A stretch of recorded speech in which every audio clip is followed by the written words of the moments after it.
President Moon Jae-in briefed the leaders of South Korea's political parties on Wednesday on his upcoming inter-Korean summit with North Korean leader Kim Jong-un. He also looked to reassure them that Seoul's sanctions on the regime will not be lifted despite the thaw in relations. Our Kim Min-ji tells us more.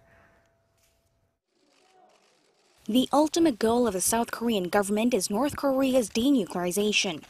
That's according to President Moon Jae-in during a luncheon Wednesday with the leaders of the country's 5 major political parties.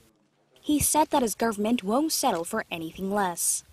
The meeting came a day after the South Korean delegation returned from their visit to North Korea, with President Moon updating the party leaders on the latest developments. 한반도 평화와 비핵화에 있어서 아주 중요한 그런 고비를 맞이한 것 같습니다. 그러나 이제 시작이기 때문에 아직까지는 낙관할 수 없는 그런 상황이라고 봅니다. The ruling party applauded the government for achieving the agreement to hold inter-Korean summit talks and welcomed the president's follow-up plans. The president clearly laid out the route to denuclearization through a sophisticated roadmap that will lead to complete nuclear disarmament. Regarding conditions for the inter-Korean talks, he said it requires cooperation from the two Koreas and the U.S., as well as support from the international community. Based on this, he said, the conditions were created and the outcome was inter-Korean dialogue. Conservative and centrist parties, meanwhile, made clear their views on the North Korea issue, stressing that the summit talks must not result in the easing of sanctions imposed on Pyongyang. Although sanctions were eased to a certain extent for individuals during the Winter Olympics, from now on it's a different story.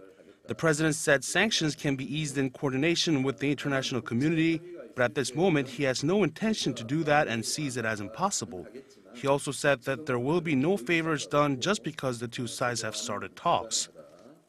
The president also apparently brushed off speculation about his envoys making any secret agreements with North Korea during their visit. The main opposition party raised concerns that Seoul is being fooled by Pyongyang. The party also questioned why the summit talks were scheduled for April, to which the Blue House said that it was Moon's campaign pledge to hold talks within a year of taking office.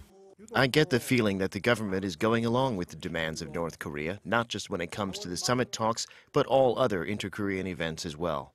In regards to the timing, it seems as though the government wants to foster a peaceful mood ahead of the June local elections, to make the vote more favorable to them. I also warn that North Korea cannot be allowed to use the summit talks to buy more time to complete its nuclear programs. The country's liberal parties, however, welcome the latest developments. The Party for Democracy and Peace called it a golden opportunity that should be used well so that inter-Korean talks lead to dialogue between Pyongyang and Washington. The Justice Party said the current situation shows that Seoul is in the driver's seat in terms of security affairs on the peninsula, adding that all parties should cooperate to maintain the peace momentum. Kim Min-ji, Arirang News.